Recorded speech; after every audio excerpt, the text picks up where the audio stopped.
Evangelho de Jesus Cristo, segundo escreveu João, capítulo de número 15, verso 4, parte A.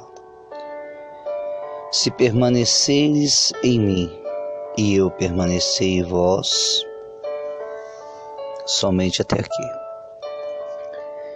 Aqui Jesus Cristo está falando sobre a videira e seus ramos. Bem, estamos vivendo um tempo, no século 21, em que Jesus Cristo ele deixa bem frisado que há uma troca, há uma ligação entre o seu pastor e a sua ovelha.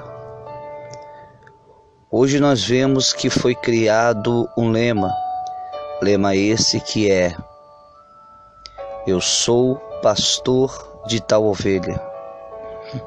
Só que a gente não vai ver na praticidade a ovelha dizendo: eu sou ovelha daquele pastor.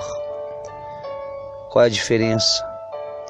É que o pastor das ovelhas, ele se importa com o testemunho das ovelhas, ele se importa com o caráter das ovelhas, ele se importa com a lã das ovelhas, ele se importa com a vida das ovelhas. Mas quando vamos colocar ao contrário desta visão, nós vamos ver que a ovelha, ela não se importa com a saúde do seu pastor, com a vida espiritual do seu pastor, porque é ele que tem o cargo, é ele que foi separado, é ele que foi ungido, então é ele que tem que se virar. Só que Jesus ele deixa bem claro dizendo: não basta somente eu estar em vós, vós também tem que estar em mim.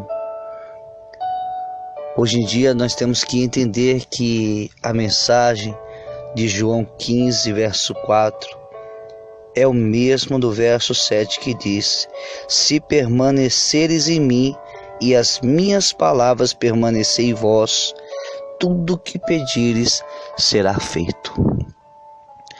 Hoje estamos vivendo um tempo em que a ovelha quer pedir tudo para Deus, mas não quer estar ao lado de Deus. Quer que Deus liberte, quer que Deus cure, quer que Deus transforme, quer que Deus abra a porta de emprego, quer que Deus restitua, mas simplesmente ela quer ficar enclausulada somente naquilo, de permanecer a presença de Deus com ela, mas ela não quer permanecer na presença de Deus. O que nós temos que entender é que, assim como Jesus é o nosso pastor, nós também somos ovelha do pastor.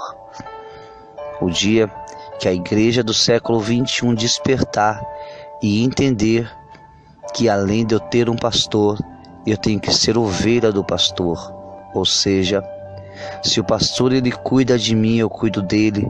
Se o pastor ora por mim, eu oro por ele. Se o pastor troca a minha lã todos os dias, eu ajudo a trocar a dele. Se o pastor faz um propósito pela minha vida, eu faço pelo propósito dele. É assim que nós vamos estar enclausulados nesta palavra, quando Jesus disse: se permaneceres em mim e a minha palavra em vós, tudo o que pedires será feito. Portanto, que venhamos entender que o Espírito Santo clama por ovelhas que sejam dos pastores, e não somente pastores que sejam das ovelhas. Aguente firme, continue, persevere, porque pode ter certeza de uma coisa, que tudo aquilo que nós plantamos diante do Senhor, há um tempo determinado para todas as coisas. Porque o apóstolo Paulo mesmo nos ensinou na Epístola aos Coríntios, capítulo 1, que simplesmente Paulo planta, Apolo ele rega, mas Cristo é que dá o crescimento. Creia, porque o crescimento vai chegar em nome de Jesus. Evangelho de Jesus Cristo, segundo escreveu João, capítulo de número 15, verso 4, parte A. Se permaneceres